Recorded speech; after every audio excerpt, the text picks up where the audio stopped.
This is the OnePlus 13, and it's already setting an incredibly high standard for 2025. It's one of the first phones in North America to get the Snapdragon 8 Elite chipset. There's updates to the design, display, cameras, and the battery from the last generation. And when you put all that together, there's a ton of potential here. OnePlus sent this particular phone out to me for review last month, and since that time, I've been digging into everything that I can on here to find out how it stacks up against some other flagship devices and if it can truly compete with them. And today I'm getting into all of that. So if you're thinking about picking up the OnePlus 13 yourself, or you're just curious to see how everything in here performs, stick around and let's get into it.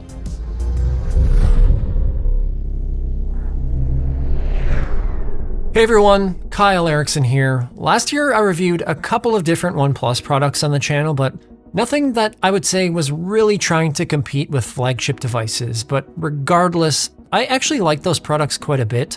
So when OnePlus offered to send out the OnePlus 13, it was something that I was really excited to look at. First off, OnePlus didn't pay me to review this or have any kind of requirements in terms of talking points or anything like that. These are just my own thoughts and opinions. I've tried to test out as much on here as I can, and there's a lot to get through, so let's just get right into things, starting with the design. Visually, the design language looks quite similar to the previous gen, with the circular style camera bump with a couple of changes here and there, but you'll notice that the color options are a little bit different this year, where this particular model that I have is white, or Arctic Dawn as OnePlus calls it.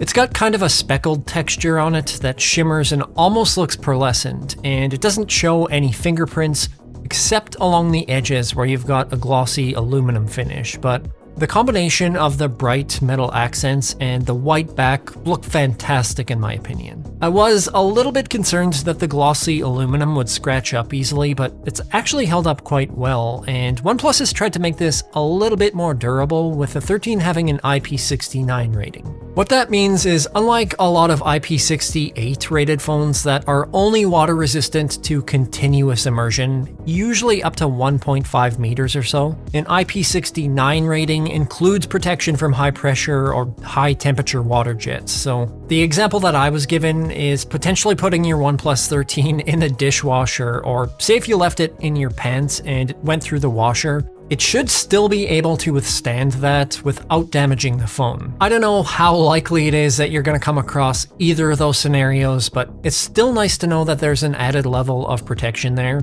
But just holding the phone itself, it is one of the more comfortable devices to use, both because of the weight, which comes in at 213 grams and is fairly light for a phone this size, and because of the rounded edges, especially on the front display. This has a 6.82-inch Pro XDR OLED display with something OnePlus calls quad edge curve, which essentially just means that you've got a slight curve or a fillet on the edges of the glass, but the screen itself is flat. What I like about that is there's no pixel distortion along the edges like you get on some curved panels, and I don't have any trouble navigating back and forth from the edges of the screen, which can sometimes be an issue on other panels as well, especially when you put on a case. That screen has a 1440 by 3168 resolution, has 120Hz refresh rate with Dolby Vision, and can get up to 1600 nits peak brightness in high brightness mode, or reach a whopping 4500 nits in some instances under direct sunlight, but placed side by side with other high brightness flagships looks pretty much the same comparatively. That being said, the OnePlus 13 looks fantastic if you're watching content or playing games. The color looks great with this display covering 100% of the P3 gamut, so also ideal if you're editing photos on here, and everything is viewable and clear even in scenes where the content is quite dark. Now, there's still a couple of other upgrades on here versus the last generation. There's now a faster ultrasonic fingerprint reader on here versus the old optical one that was in the 12 that works really well, but OnePlus also upgraded the 13 to AquaTouch 2.0, where if you've got wet fingers, you can still use your phone without the display going bonkers on you, and they also added a glove mode for using your phone with gloves, regardless if the gloves are made for touch or not. I found that to be hit or miss. It will often work, but it can feel quite clunky, and even when it's been cold here and I could really use something like that, say if I'm outside using the camera app taking photos, I've ended up just taking my gloves off to use the phone. Speaking of the cameras, the front camera on here is a 32 megapixel lens that looks decent enough for video chats and things of that nature, but I honestly rarely ever use front-facing cameras, and almost all my testing has been done on the rear cameras, which have been revamped this year. On the back of the phone is the 5th gen Hasselblad camera system, and all the camera sensors here are 50 megapixels, and I've generally been really impressed with the images that come off all these lenses. The colors look great, there's no crazy oversaturation like you see on a lot of other phones, and usually photos are sharp and crisp regardless of which lens you choose. I would say it definitely holds up to pretty much any other flagship just in terms of image quality, but if I were to nitpick anything, I would say that the telephoto lens can sometimes be a little bit dark in the shadows or soft in lower light if you're up too close, but that's also true for a lot of other telephoto lenses in phones, and nothing that I'd be overly concerned with. That telephoto lens does have some neat tech in it. OnePlus is using what they call a tri-prism telephoto that reflects the light 3 times in the camera module, allowing the module itself to be much thinner. This particular telephoto camera is supposed to be 24% smaller and 30% lighter than a traditional periscope lens. There's also enhancements to that lens on the software side of things, where after you zoom to 10x and beyond with that telephoto, OnePlus will automatically kick the photo into their AI telephoto feature, and it'll try and clean up the image. It does do a pretty good job with simple outlines and objects that already have a decent amount of clarity or detail, but it does struggle if you zoom in too far on a subject that is busy or does need a lot of cleanup.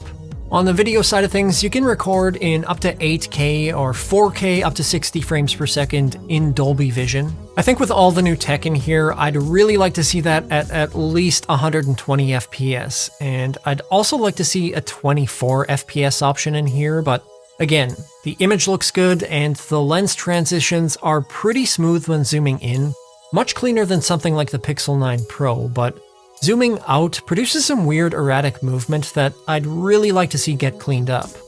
I should also mention that you'll see some flaring in bright areas both with video and photos, so you'll want to be careful on sunny days, but overall things are generally very good and really all you need for just casually recording video. Now, like every other manufacturer, OnePlus also provides a set of AI tools that are becoming more and more a part of the camera system in these phones, and just like every other phone, these can be really hit or miss in terms of usefulness and accuracy.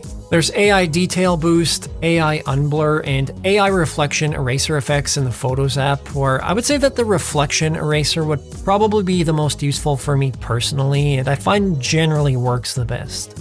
I'm not huge on those tools, and I suppose they're nice to have at times, but for me, the AI stuff that I really lean into these days is more with productivity, where there are some notable additions on the OnePlus 13. First off, like most other Android flagships coming out, the OnePlus 13 comes with Gemini for any general purpose stuff you might want to ask, and Circle to Search, which I find quite useful. That's actually how I found these glasses, but there's also features specific to Oxygen OS 15 as well. The OnePlus 13 ships with Oxygen OS 15, and within there you'll get AI Notes where you can change the tone or format of your text, expand on ideas, and clean up anything you feel is cluttered or disorganized. And something that I really like is the Intelligent Search, which, for anyone who's familiar with iOS, is very similar to Spotlight Search, where I can find files or apps or perform quick functions, and I can find nested setting options, which is super handy.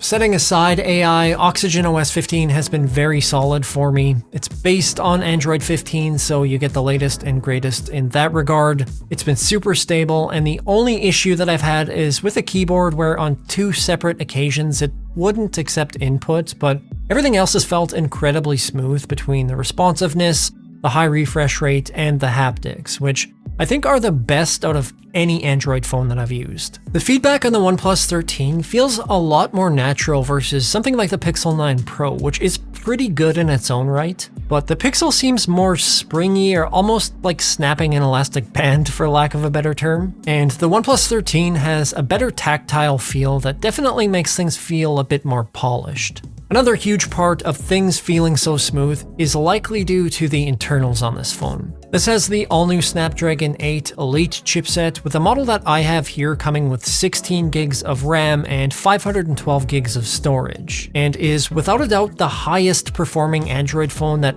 I've used up to this point. In benchmarks, I see about a 23 to 24% increase in performance over the Snapdragon 8 Gen 3 chipset from last year, and 9 to 10 more frames per second in games, which is pretty impressive. The OnePlus 13 does have a much larger vapor chamber over the previous generation, which probably does help, and I believe is about 8% larger this year, and it does disperse heat across the phone really well compared to other models, but it does get quite warm where when you're really stressing out the internals, you can see this climb to about 43 degrees Celsius, which is on the higher side, but nothing I'd be overly concerned with. Beyond that, just in general usage, I don't think that you're ever going to notice any slowness at all, and you're never going to feel any bottlenecks on this chip, whether you're just browsing on social media, editing photos in Lightroom, or using any of the camera functionality. Likewise, with the battery, you get outstanding performance. The OnePlus 13 has a 6000 mAh silicon carbonate composite anode battery that supports 80 watts wired charging and 50 watts wireless charging with a compatible OnePlus wireless charger. Now, I know everyone is going to experience battery life a little bit differently depending on how they use their phone, so last month I started building out an app to test out all my phones for a variety of use cases so that I had something tangible that wasn't just me saying, the battery lasts me all day, and I was able to finally put that app to use here. Testing this against the Pixel 9 Pro XL and the S24 Ultra, all at 50% screen brightness and at 25% volume levels. The OnePlus 13 stayed on for 13 hours and 53 minutes, which was 1 hour and 12 minutes longer than the Pixel 9 Pro XL, and 2 hours and 17 minutes longer than the S24 Ultra, while cycling between automated web browsing, watching media, and taxing the GPU, which is pretty impressive. This, without a doubt, will last you a full day of use and carry into the next day no problem. I've also found the standby time to be excellent, and as far as charging goes, I haven't been able to test the 50 watt wireless charging, but the 80 watts on the provided charger, which, yes, there is actually a charger in the box, which seems to be a rarity these days, I can go from 0 to 100% battery in only 44 minutes. Outside that, the wireless connectivity has been great, where the OnePlus 13 comes with Wi-Fi 7 and Bluetooth 5.4. I've got speeds well over 800 megabits per second on a 1 gig internet connection, and Bluetooth has been fantastic with no drops or issues and great range. Overall, this has been an amazing phone since I've been using it. It looks great, the performance has been outstanding, and the photos coming from the camera look just as good, if not better, than a lot of other flagships. Probably the best part out of all of this is you're getting it a lot cheaper than other flagship devices that don't perform quite as well as the OnePlus 13, where prices range between $899 and $999 USD depending on the configuration, with comparable phones usually being at least a couple $100 more. I know if I were shopping for a new Android phone, this is one that I would be taking a hard look at because I think that there's a ton of value here. And I should also mention that you get 4 years of OS updates on this phone and 6 years of security updates if you're someone who hangs onto your phone for a long time. But I would love to hear from you guys. If you had to buy a new phone in 2025, do you think that this would be the phone that you would choose, or would you rather wait and see what comes out over the next few months? Let me know in the comments down below. That's all I have for you today. I hope you enjoyed this video or you found it useful. If you did, feel free to hit that like button. If you'd like to see more tech-related content or help me design an AI procrastinator agent that refuses to answer you immediately and tells you it'll get to it later, please subscribe. Thank you so much for watching, and I will see you in the next upload.